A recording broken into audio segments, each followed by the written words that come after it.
depois vocês podem também, né, falar alguma coisa por aqui, ok? Então, vamos lá. Assim, eu acho que a primeira coisa que a gente tem que entender, pessoal, o que são os feriados, né? Por que eles existem? E quais são os celebrados internacionalmente, tá? O que acontece, assim, a gente sempre pensa o feriado como um momento de folga, né? É um momento que não tem aula, então a gente comemora. É o dia da gente fazer o que a gente não é obrigado, porque a gente é obrigado a trabalhar para viver, e vocês que são mais jovens são obrigados a estudar, para depois trabalhar, entendeu a lógica? Então, é o momento da pausa, né? E aí, muitas das vezes, a gente passa pelo feriado sem se questionar o significado disso, né? Qual a sua origem, por exemplo. E é um pouco isso que a gente vai trocar ideia aqui hoje, tá? Em primeiro lugar, a ideia de feriado, ela não é nova. Ela surge lá na antiguidade, tá? Em Roma antiga, Grécia antiga, já tinha algumas pausas no cotidiano que era para referenciar deuses, e em períodos ainda mais remotos, era muito comum essa pausa, principalmente em alguns momentos específicos, como, por exemplo, o dia da colheita. Então, seria o dia de você agradecer aos deuses aquela colheita, que aqueles alimentos eram suficientes ali para aquele grupo social. Então, o feriado também, essa pausa, nesse primeiro momento histórico, ele tinha muito a ver com essa relação de gratidão, essa relação de exaltar determinados deuses por coisas importantes para determinada sociedade, como é o caso, né, da subsistência, da lavoura. Com o passar do tempo, principalmente depois da Idade Média, né, com a questão do cristianismo e outras religiões também, né, monoteísta, se ampliando, o que a gente vai ter é muitos feriados religiosos, né, ou seja, feriados ligados ao cristianismo, como Natal, como o dia de Nossa Senhora da Penha, dia de Nossa Senhora da Conceição, e outros santos mais. Então, por exemplo, no nosso calendário brasileiro, por conta da tradição cristã, né, a gente tem vários feriados, tanto nacionais, como estaduais, como municipais. E isso é interessante porque, eu até estava lendo sobre isso, o professor, se o Estado é laico, por que vai ter feriado cristão? Né? Na verdade, tem muita relação com a nossa tradição, porque até a instituição da República, em 1889, o Estado brasileiro não era laico. Ele tinha como religião oficial o catolicismo. Ele até permitia outras religiões ou outras igrejas, mas não publicamente. Com a instituição da República, institui-se o Estado laico no Brasil, mas por tradição, a grande maioria da população sendo católica, e depois foi reduzindo um pouco isso, acabou virando uma tradição os feriados católicos, né? E, na verdade, mesmo quem não é católico acaba não reclamando, né? Porque é um momento de pausa também, tá? Mas o que é mais interessante? A gente tem diferentes tipos de feriados, não é só os religiosos. Também tem feriados para demarcar eventos históricos. 7 de setembro, dia da independência política do Brasil em relação a Portugal. 15 de novembro, dia da instituição da República, o Brasil era uma monarquia. Né? Aí tem uma data, por influência direta, né, que a gente tem dos Estados Unidos, a gente acaba sabendo. 4 de julho, dia da independência dos Estados Unidos em relação à Inglaterra. Isso lá no ano de 1776, se não estou enganado. Né? Isso demarca o quê? Eventos históricos. E o próprio dia 1º de maio também, como a gente vai ver, ele demarca um evento histórico importante. Também tem o dia de personalidades histórico-políticas, dia 21 de abril, Tiradentes, né? E também tem os feriados comerciais, que talvez nem surgiram como comerciais, mas viraram feriados comerciais, ou seja, você demarcar um feriado e dessa forma você ajuda a estimular o comércio, né? Como é o Dia das Mães, Dia dos Pais, Dia dos Namorados, Dia das Crianças. Aliás, o Dia das Crianças é o mesmo dia que é um feriado nacional, que é o Dia da Padroeira do Brasil, né? E aí, só uma curiosidade, o Dia dos Namorados foi inventado pelo pai do João Dória, que é o atual governador de São Paulo. Né? Ele que inventou isso lá na década de 50, eu acho, 60, para tentar estimular as vendas. Eu não sei qual era o setor dele especificamente, tá? Deixa eu ver aqui, tem 6 pessoas. Beleza, quem está chegando aí, valeu. Estão me ouvindo bem, né? Então, vou continuar aqui, depois vamos chegar no dia do trabalho, ok? Vamos que voa. Depois eu vou mandar para vocês um link de um formulário para vocês preencher, para a gente avaliar essas lives, né? Como que elas estão, se vocês estão gostando, se vocês têm sugestões, a questão técnica. Opa, Dioari, um abraço. Entre outras questões também, tá bom? Vamos lá.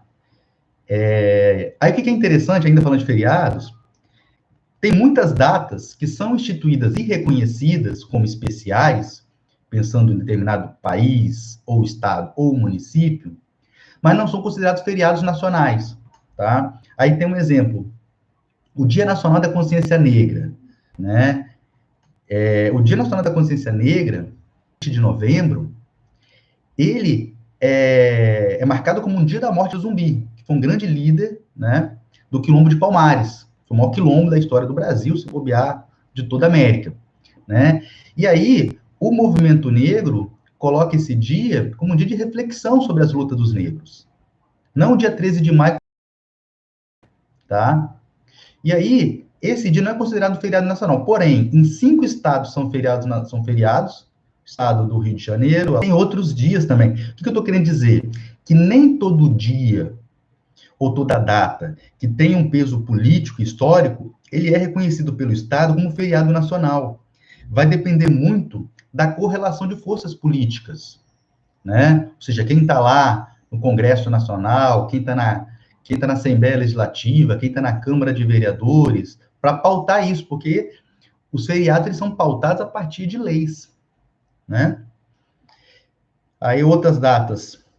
O próprio Dia do Índio, dia 19 de abril, é um dia importante de reflexão sobre a questão indígena no Brasil.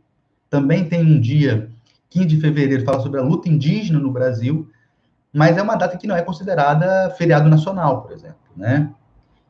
Então, você tem uma série de outras datas importantes que não são consideradas feriados, vai depender do Estado reconhecer ou não, né? O que é interessante, eu até peguei isso de um livro, na verdade, assim, é um prefácio de um livro que estava lendo para falar com vocês, fala o seguinte, o feriado é a memória da história. Por que isso? Porque, embora a gente só queira curtir o feriado, se a gente dá uma estudada na data, a gente vai ver que aquilo representa alguma coisa. A gente vai ver que aquilo é algo que a gente lembrar enquanto sociedade, enquanto memória coletiva. Não é simplesmente um dia de folga, tá? E é por isso que a gente vai, inclusive, tratar hoje da questão do Dia do Trabalhador, né? Prosseguindo aqui, tem uma falsa polêmica, né? É muito comum você ouvir falar, né, seja nas redes sociais ou na própria imprensa, que o Brasil ele tem muitos feriados. Por ter muitos feriados, isso acaba impactando na economia, porque é menos dia para as pessoas trabalharem, gerarem riqueza. Primeiro ponto, por que é uma falsa polêmica? Isso não é verdade. O Nexo, o jornal Nexo, ele fez um levantamento em 2017 de uma relação de mais de 100 países, o Brasil está na posição 49, tá? Então, não está na primeira posição, não está nem a última, está ali na posição 49. Então, não tem tantos feriados assim. Ele até menciona, de feriados nacionais, Bangladesh tem 35 feriados nacionais, que é um país que fica do lado da Índia, e o Reino Unido tem 8 feriados nacionais, tá? O Brasil está entre esses dois aí, extremos, vamos colocar assim, tá? Feriados internacionais, assim, né? Você tem o 1º de janeiro, que é o Dia da Fraternidade Universal. Você tem o dia 8 de março, Dia Internacional da Mulher, que não é um feriado, mas é uma data internacional. E você tem o 1º de maio, que provavelmente é uma das datas mais de maior amplitude, pensando no número de países, tá? Porque o 1º de maio ele é celebrado em mais de 80 países, tá? Agora vamos chegar no 1º de maio, né? Porque eu tô enrolado aqui. Beleza, galera? Yasmin, Severo, um abraço, tá? Então, assim, antes de falar do 1º de maio, é importante colocar isso. Feriado não é apenas um dia para a gente ficar em casa e ver Netflix ou outra coisa qualquer. Embora seja muito importante a gente ficar quieto, a gente descansar. Mas, em muitos casos, existe um significado histórico e político importante. Vamos saber o que foi isso com relação ao 1º de maio. Tá? Gente, é o seguinte, qual foi o fato histórico que deu origem ao 1º de maio. No final do século XIX, vocês sabem, né, que a industrialização ela começou na Inglaterra, ainda no século XVIII. Depois, outros países passaram a se industrializar, inclusive de forma muito acelerada. França, Alemanha, Itália, Japão na Ásia e Estados Unidos na América. Essa industrialização, de forma muito acelerada, ela gerou uma demanda muito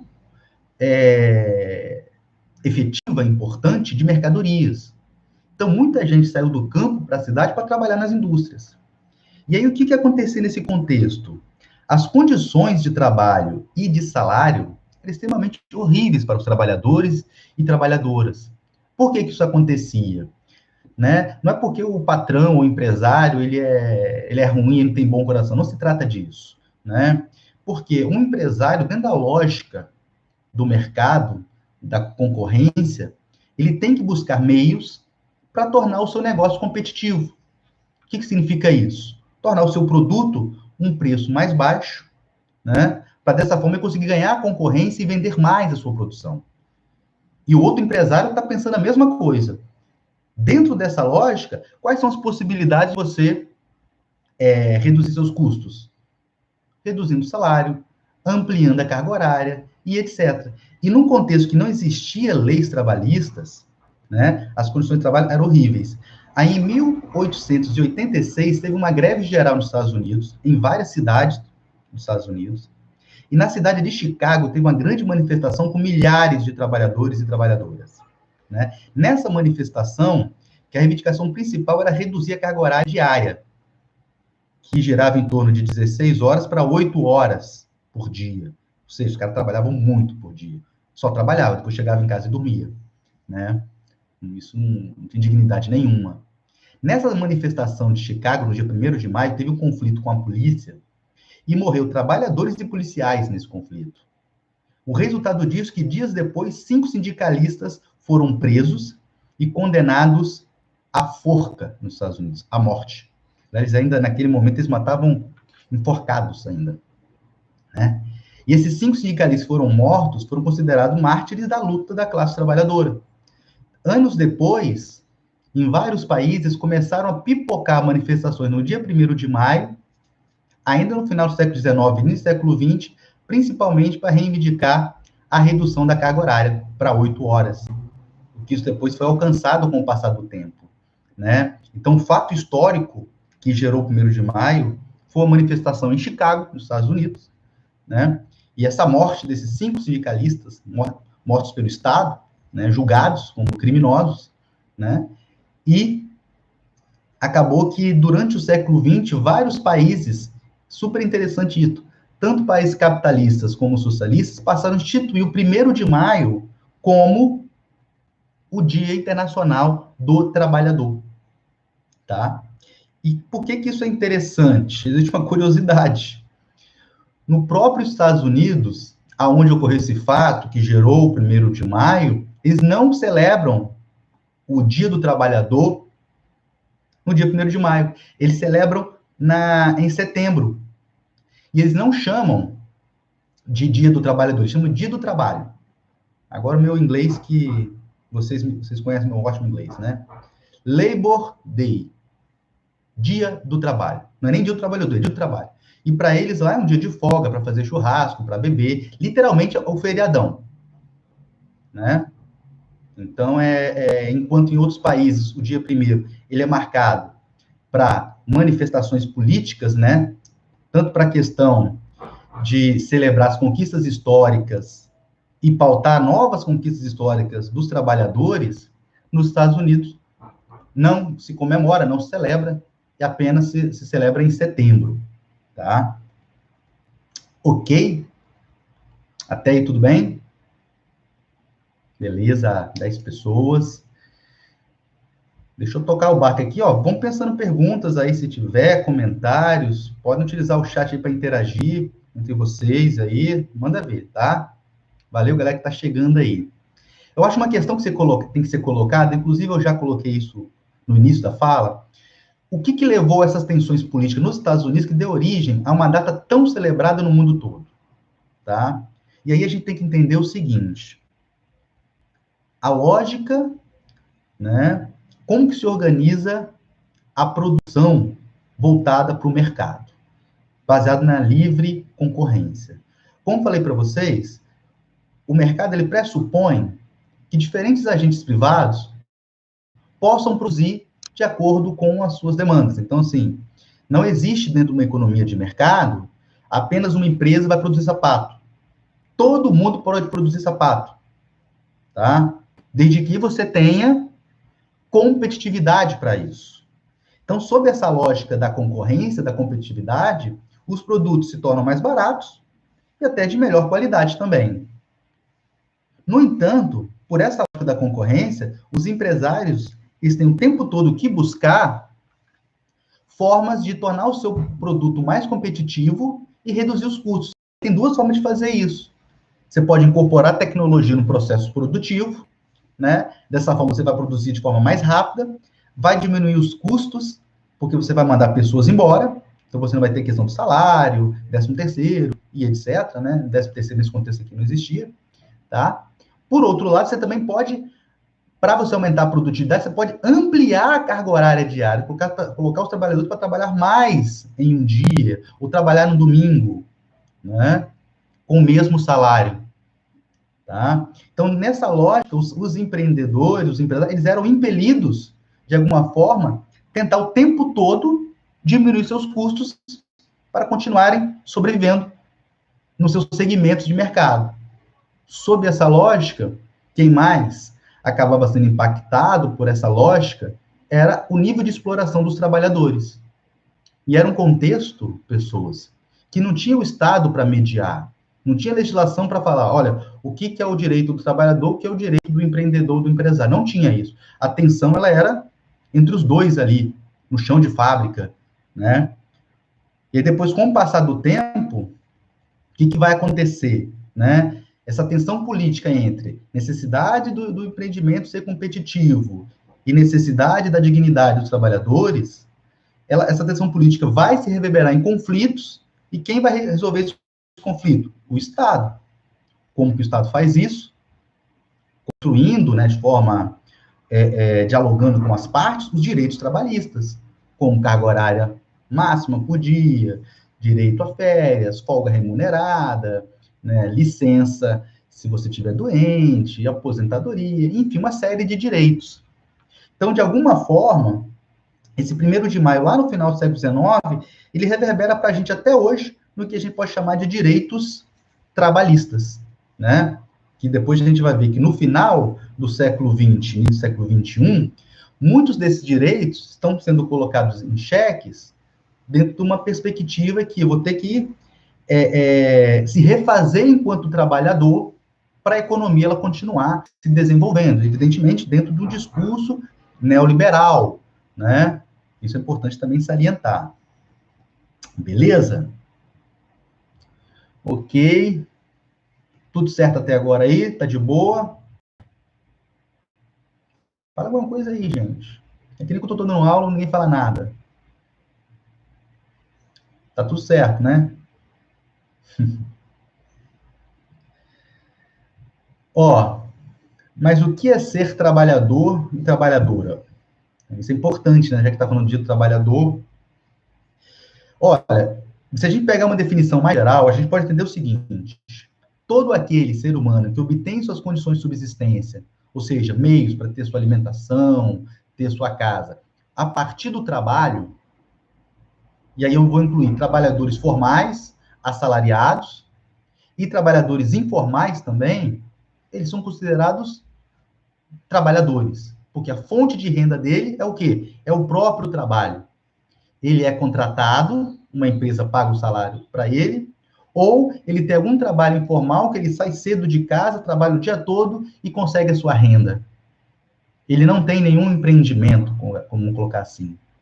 Ou talvez dentro dessa lógica também, se a gente pega microempresários ou trabalhadores autônomos, também podemos considerar como parte, né, da classe trabalhadora, que tem os seus meios de subsistência a partir do trabalho. Nesse caso, microempresário, eu estou falando de pequenos empreendimentos, onde o próprio proprietário, ele também é um trabalhador, às vezes contrata um funcionário ou a própria família trabalha com ele.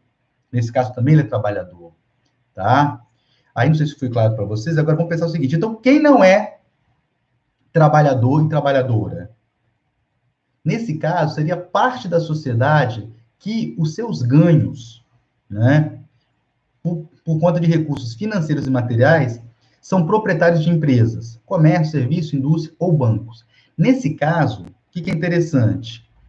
Esse grupo social, o ganho dele, né, não é baseado literalmente no seu trabalho, tá? Mas é a partir de ganhos econômicos derivados do seu negócio. E ele retira esse ganho porque ele é dono, né, de uma empresa, de um banco, de uma indústria, etc. Não necessariamente o que ele retira é do seu próprio trabalho, mas também do trabalho alheio, dos próprios trabalhadores que geraram aquela riqueza. Aí você vai falar assim, professor, não estou entendendo porra nenhuma. Vamos imaginar o seguinte, eu sou o dono da Google. Vou tentar ser claro aqui.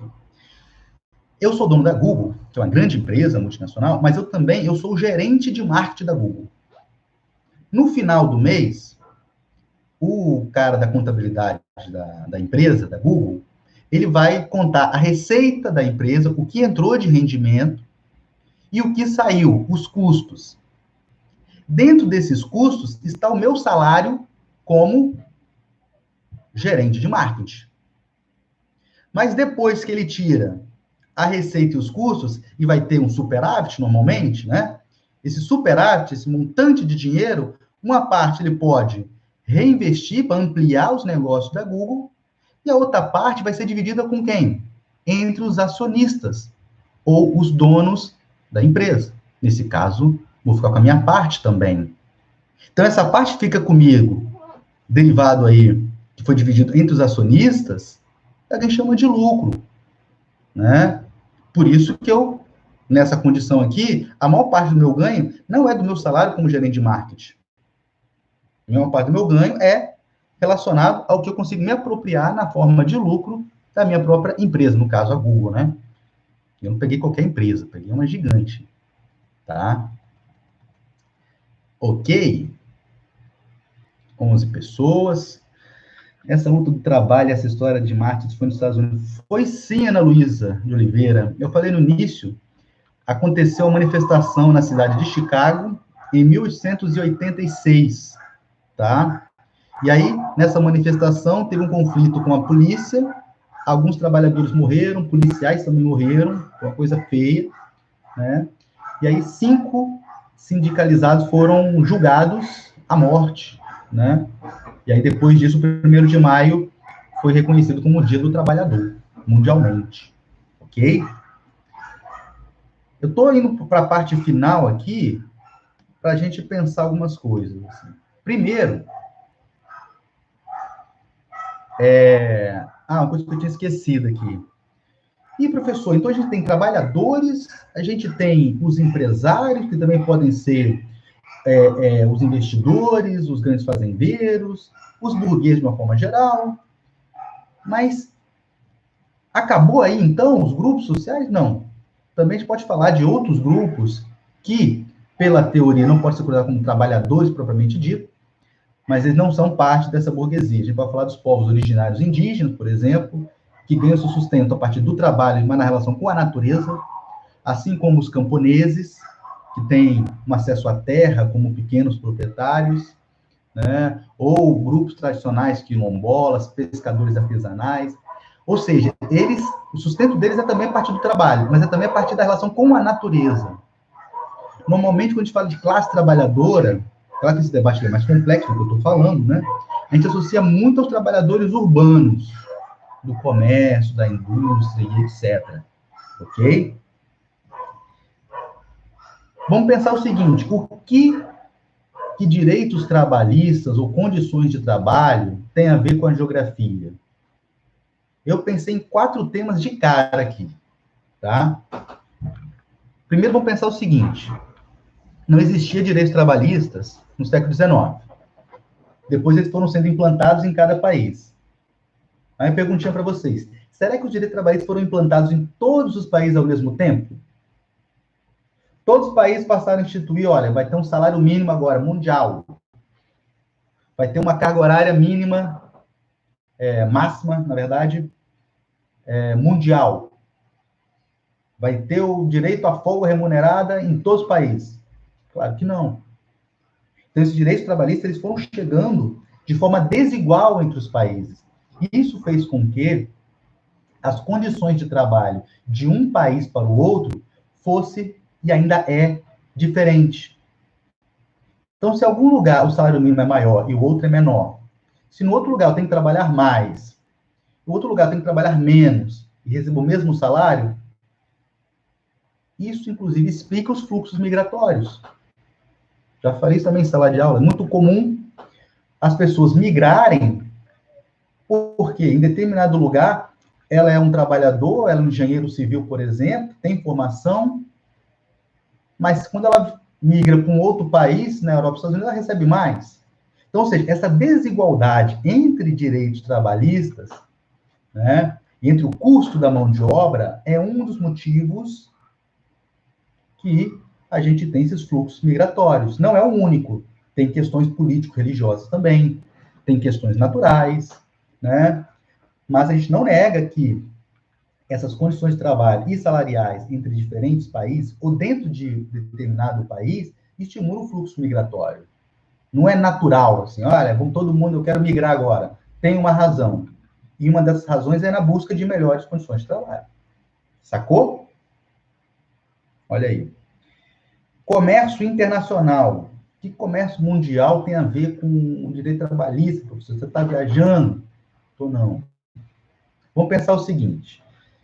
No processo de globalização, que vocês já ouviram falar em algum momento da vida de vocês, uma das características é ter um mercado mundial. Ou seja, eu vou ter, em vez de eu ter o mercado brasileiro de carros, o mercado brasileiro de sapatos, eu vou ter um mercado mundial de carros e de sapatos. Então, ou seja, uma mercadoria produzida no Brasil pode ser vendida para o mundo todo. Mas a questão é, o que vai determinar que determinada mercadoria seja vendida no mundo todo? Numa livre concorrência entre produtos de diferentes lugares. O custo dessa mercadoria. Tá? Então, onde eu produzo determinadas mercadorias com um custo menor, onde os salários são mais baixos, onde os direitos trabalhistas talvez não são tão significativos, entre outros aspectos, ok? Não só isso. Eu vou ter um produto mais barato. Isso é uma das coisas que explicam por que os produtos chineses ganharam o mundo a partir dos anos 90, por exemplo. Porque, apesar da distância geográfica, muitos produtos chineses chegavam no Brasil mais barato do que o produto produzido aqui, fabricado aqui no Brasil. Aqui pertinho da gente, em Vila Velha, muitas indústrias de roupa foram impactadas com a importação de roupa da China, por exemplo. Né? Ou seja, olha como a questão do comércio mundial tem relação também com o custo da mão de obra. E o custo da mão de obra tem a ver com direitos trabalhistas. Né? Uma outra questão, atração de investimentos externos e reformas trabalhistas. É muito comum, né, por essa mesma lógica que eu falei anteriormente, um investidor internacional, ele vai investir em determinado país ou região onde ele sabe que vai ter retorno. E para ele ter retorno, os custos têm que ser mais baixos possíveis. Então, onde, por exemplo, a mão de obra for mais barata, né, os salários são mais baixos, em determinado setor da economia, principalmente aquela que requer uma mão de obra menos qualificada, atraindo. Então, é muito comum algumas reformas trabalhistas, tá? Inclusive essa que aconteceu no Brasil, para você reduzir o custo do empregador com o trabalhador, e dessa forma você estimular o investimento. Então, no tempo, você estimula o investimento, a economia cresce, pode até gerar emprego, mas vai ser esse emprego com menos direito trabalhista, esse emprego mais precário. Com essa lógica aí que eu queria colocar para vocês. Ana Luísa perguntou como que funciona esse processo de uma luta, causa de lá se tornar um feriado estendido para mais países. Perfeito, Ana Luísa. Como que isso aconteceu? Quando aqueles sindicalistas são mortos nos Estados Unidos, essa notícia se espalha para países, tá? E aí vai ter um evento na França, em 1889, que vai reunir organizações de trabalhadores de toda a Europa e de outros países também. E aí, nesse encontro, nesse evento de trabalhadores, eles instituem o 1º de maio como Dia Internacional do Trabalhador, e a partir disso, eles vão fazendo manifestações em todo o 1º de maio. Depois disso, até por uma pressão dos trabalhadores, muitos países vão passar a instituir o dia 1º de maio como Dia do Trabalhador e virar um feriado.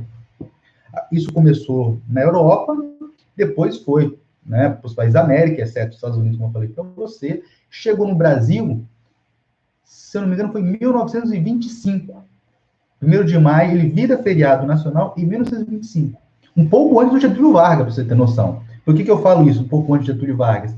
É o Getúlio Vargas que vai, de fato, né, tentar estimular a industrialização no Brasil. Mas antes disso, dia 1º de maio, virou, né, um feriado. Então, entende isso? Aquele fato restrito dos Estados Unidos, ele ganha visibilidade mundial. Os trabalhadores organizados, né, na forma de sindicatos, passam a pautar esse dia e também passa a pautar os países para reconhecer esse dia como o Dia do Trabalhador. Tá? Ajudei aí? Manda ver aí, galera. Se quiser mandar mais perguntas, deixa eu ver aqui, eu estou quase encerrando essa parte aqui. Olha, tem outras coisas que poderia também, mas quando a gente fala Dia do Trabalhador e da Trabalhadora, a gente vai ter que se ater a uma questão muito importante, que é o debate que está tendo, né, isso na academia, na mídia e etc., né, que o cenário mundial, com os avanços tecnológicos, né, pensando ainda a lógica do mercado, a tendência é que esse trabalhador, como a gente conhece, com o direito trabalhista, ele não existe mais. A ideia é que, no final, cada ser humano vai ser empreendedor de si mesmo, uma pessoa jurídica. Né? O que significa isso? Eu não vou ter mais um CPF, vou ser uma pessoa jurídica. Enquanto pessoa jurídica, eu não vou ter salário, eu vou ter uma renda. Né? Enquanto pessoa jurídica, eu não vou ter direitos trabalhistas, como salário mínimo ou férias. E aí vai depender exclusivamente de mim, dentro dessa competição com outras pessoas, conseguir uma renda maior ou uma renda menor. Eu não vou ter garantias. Então, muitos analistas, né, principalmente ligados a uma perspectiva da economia liberal, eles defendem que essa é a tendência, né? Que esse trabalhador que a gente conhece hoje, com um salário na carteira de trabalho, ele tende a deixar de existir. E eles falam, inclusive, que esse monte de desempregados ou trabalhos precários, como eles chamam de uberização do trabalho, que daria uma live só sobre isso, né? São pessoas que trabalham por aplicativo, sem garantia trabalhista nenhuma, é o resultado disso. Né? Por outro lado, há debates que é possível repensar uma forma de trabalho que também não seja essa. Em qual sentido? Se a gente começar a pensar que individualmente a gente vai competir enquanto trabalhador, empreendedor, como um jogo, muita gente vai perder. E aí a gente tem que entender que a gente tem que se organizar socialmente para garantir um mínimo para todos. Quando eu falo mínimo, eu estou falando do básico, estou falando de alimentação, estou falando de casa, eu estou falando dos direitos básicos. E não sei se essa lógica mais liberal, né, digamos assim, todo mundo vai virar empreendedor de si mesmo, se ela vai conseguir garantir isso. Então, foi para a gente pensar, né? Que educação vai ser essa? Né? Então, isso é só uma deixa para vocês, que esse debate está sendo muito forte. Né? Será que vocês, como estudantes, daqui 10 anos, vocês vão se identificar enquanto trabalhador e trabalhadora? Né? Ou como empreendedor de si mesmo? Não que seja empreendedor de si mesmo seja algo negativo, né? Mas a questão, essa identidade enquanto classe trabalhadora, ela tem também um significado político também, né? Inclusive tem uma história. Mas o debate ele é complexo pra caramba, né? E é pouco colocado isso, tá? Às vezes fica muito restrito à universidade, a alguns partidos políticos, mas eu acho que isso tem que ir para todos aqui, né? Ok. Pessoal, então, falei um pouco do dia do trabalho, do dia do trabalhador, né? E aí tá para vocês aí, se você quiser fazer uma pergunta para mim, tá aberto, ok? O que vocês acharam aí? Outra coisa, eu vou deixar um link aqui, antes da galera sair. Esse link aí é um formulário para a gente avaliar as lives, tá? Essa é a 4ª live que eu faço, e aí eu quero que vocês coloquem lá. Tem uma questão. Ah, Lívia! Beleza! Um salve especial para você. Que bom que você está aí. Tá? Espero que está no final aqui. Espero que você tenha visto desde o início. Eu estou falando sobre o Dia do Trabalhador. Se quiser fazer uma pergunta aí, vai ser legal. Tá? Mas eu deixei no link aí um formulário para a gente avaliar tanto o termo de conteúdo que eu trouxe para vocês, né? Como também a questão técnica. Tá? E aí, lembrando que isso aqui é uma atividade que eu estou fazendo por conta própria, não se trata de vídeo aula, etc. Isso a gente está debatendo na esfera do IFES ainda, ok? E aí, vocês têm alguma pergunta? Eu vou beber uma água aqui.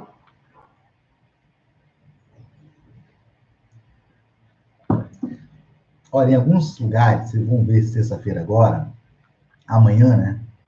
Tá bem assim, Dia do Trabalho, Festa do Trabalhador. Isso é uma forma de você ligar o Dia do Trabalhador, você está esvaziado de conteúdo político também. E quando você fala Festa do Trabalhador, parece que é um dia só de festa, né?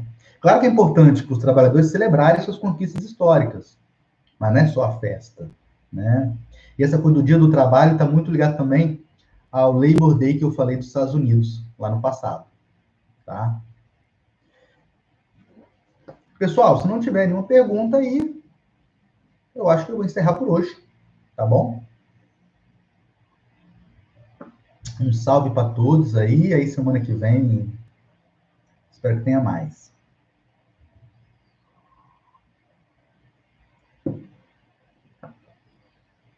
Ah, boa, Lívia, eu não falei isso não. Isso é interessante. O que a Lívia perguntou que vocês estão colocando aqui, essa perspectiva do colaborador, né? Como eu falei para vocês, a própria lógica, né, do mercado, o trabalhador ele vira um custo, né? Por conta disso, você tem uma tensão muito grande entre as necessidades dos trabalhadores e das trabalhadoras, com maiores salários, condições de vida, e ao mesmo tempo você tem a necessidade do empreendedor de reduzir os custos. Por isso que muitos autores falam que existe uma tensão permanente entre a necessidade da rentabilidade, da competitividade e a necessidade dos trabalhadores, né? Que nesse contexto são mercadorias especiais, são custos.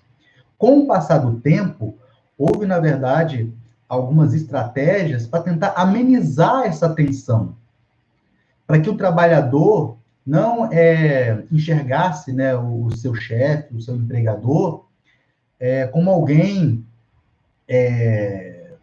que não queria o melhor para ele, ou, na verdade, ele não queria reconhecer a tensão entre o trabalhador e o empregador, e o empresário.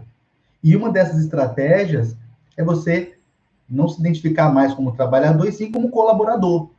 Porque esse termo dá a entender que os trabalhadores fazem parte daquele empreendimento, né? Mas por que há algumas críticas a esse termo? Porque muitos trabalhadores que passam a ser colaboradores para a empresa, quando tem algum processo de crise, a empresa manda embora. Quando tem necessidade, reduz o salário. Então, é colaborador, mais uma perspectiva de marketing da empresa e também para evitar tensões entre os empregados, os trabalhadores, né, e o empregador. É mais uma estratégia, tá? Ótima lembrança aí, né, Lívia? E aí a gente percebeu isso, assim, muito recentemente, utilizando muito esses termos, colaboradores. É para que o trabalhador se sinta como parte da empresa, tá? Inclusive, tem algumas empresas maiores, né, como a Petrobras e outras, utilizam estratégia de você, da participação nos lucros também. Né? Isso é uma forma de você trazer o trabalhador para o lado da empresa para evitar as tensões. Né? Mas, como eu falei para vocês, dentro dessa ordem do mercado, é uma tensão permanente. E é por isso que a questão política é importante, né, para tentar. Mas daria outras lives sobre isso, pensando historicamente também, né? Mas eu queria dar esse resumo aí, pensando no Dia do Trabalhador, tá bom? Gente, fica assim então, olha, espero que todo mundo aí tenha gostado. Dá uma olhada aí no formulário, tá bom? Me ajudem aí, preencham, botam sugestões para a gente discutir nas próximas lives, tá? E mais uma vez eu agradeço aí a presença de vocês, tá? E é isso, fala para a galera aí que não viu ainda, né? Não é conteúdo curricular, mas eu acho que é importante para a gente se ver, trocar uma ideia. Fiquei muito feliz de ver uma galera que está aqui, tá? Presente, que ainda não, essa interação ela é importante nesse momento de pandemia, tá? Então, ó, fiquem bem, fiquem em casa, tá bom? Cuidem dos próximos, tentem cuidar da saúde física e mental e, no que for possível, também ajudar as pessoas, tá bom? Porque sempre umas pessoas têm mais necessidade do que outras. Então, é importante nesse momento a gente ter essa solidariedade, tá bom? Saudade, Lívia. Vamos formar esse ano ainda? Bomba, bomba, André. Rapaz, esse assunto é complexo. Não sei, cara. Não sei, tá? Na verdade, é o seguinte, olha, é uma coisa muito séria essa questão da pandemia. Tem que fechar, mas é sobre isso. Aí tem que entender que a gente está vendo como se fosse um período de guerra, entendeu? Então, assim, vai ter necessidade de reorganizar o calendário. Não tem jeito, né? O que a gente tem dialogado lá em cima, que é difícil pra caramba, é adiar o Enem também, sacou? Adiar os processos seletivos, adiar os vestibulares e adentrar 2021. Né? Porque eu acho que o jeito que tá é muito complicado. Mas você é jovem, depois eu posso conversar com você. Já teve outros momentos na história que a gente teve que reorganizar o calendário. Foi difícil, mas não foi coisa de outro mundo, não, tá? A gente sobreviveu. Então, assim, estou falando isso para você ficar bem e não ficar ansioso, né? Porque eu acho que muitos de vocês nunca viveram isso. Eu já vivi isso no ensino médio, no ensino superior. Às vezes acontecem coisas que tá fora do nosso alcance. Uma pandemia, então, que a gente ainda está na subida, vocês viram, a gente não desceu ainda da curva, né? Mas, enfim, força para nós, tá bom? Galera, um beijão, tá?